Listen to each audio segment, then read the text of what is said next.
Hello and welcome to our channel. Today we are talking about 5 ways to prepare for your first wedding. So if you're thinking about starting your first year of wedding photography, this is for you. We are talking about 5 ways to get you ready to rumble and to create a business that is going to thrive in the long run. So first, number 1, invest in education. If there is any part of the process that you are feeling unsure about, whether that is timelines, your client experience, email templates, posing, anything that feels daunting on a wedding day, invest in education. Yes, you could probably figure it out from a lot of free YouTube videos like this, or from tutorials on TikTok or anything like that. But the fastest and most concise way to figure something out is going to be to learn from someone who's done it before you.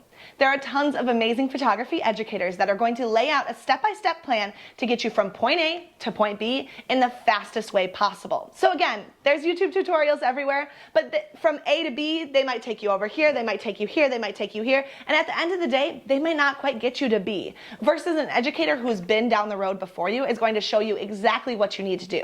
If you are looking for any posing education, we have an amazing course called Posing for Purpose that will up-level your posing game, get you so prepared for your first year in wedding photography. I'm going to drop it down below, and it is always open for purchase, and we would love to have you join us. Number 2 is get your client experience ready to rumble. So there's a lot of back-end work in putting together a client experience and having a workflow for them that starts from point A, which is when they inquire with you and say, hey, are you available on our date? We are interested, to point B, which is all the way down the road when you've delivered their gallery and when you've asked for a review from them, and you kind of close that loop. Putting together an entire client experience that has guidance all the way through, that's helping them, that's answering questions before they even have them, that has them feeling taken care of, takes a lot of work. And it takes putting together email templates. It takes aligning your workflow to have it make sense in an order that doesn't involve a lot of extra work from them. It takes having a scheduling calendar so that they can book their engagement session. It takes sending them a guide. We have tons of resources in our shop that will help you with this, but sometimes it's just going to take some time for you to roll up your sleeves and put some elbow grease into it. I don't think that's the phrase, but that's what I'm going to go with. Number 3 is making sure that you have the adequate gear to get it done. Weddings require a lot more gear than most sessions because you're going to be faced with about every type of portrait and every type of lighting situation, and you'll never quite know what you're walking into. So you need to be ready to rumble with flashes, with all kinds of different lenses that allow you to be far away during the ceremony or during toast, that allow you to get crisp portraits during the wedding couple's portraits. It really tests you, and you need a variety of gear. If you have any questions about gear, I'm going to put our gear playlist up above, and it'll have tons of answers, including a wedding starter kit, what we would get if we needed to shoot a wedding for the first time. Number 4, we recommend practice, and that's going to, again, look like a lot of different things. Many people who are going into their first season photographing weddings will have tons of portrait experience, and that's amazing.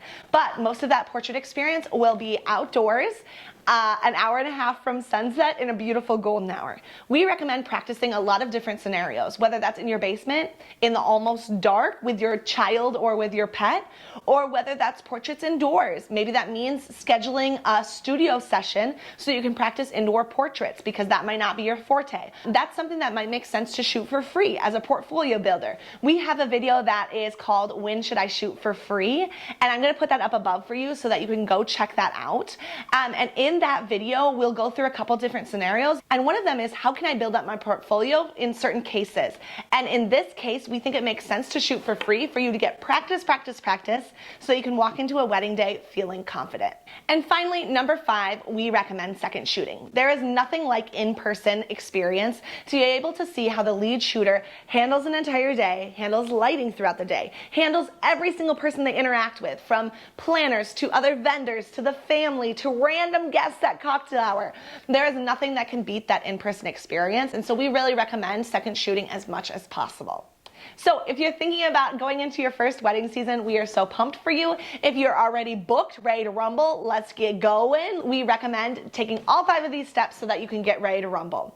If you have any questions, as always, drop them down below and be sure to subscribe. Until next time, bye!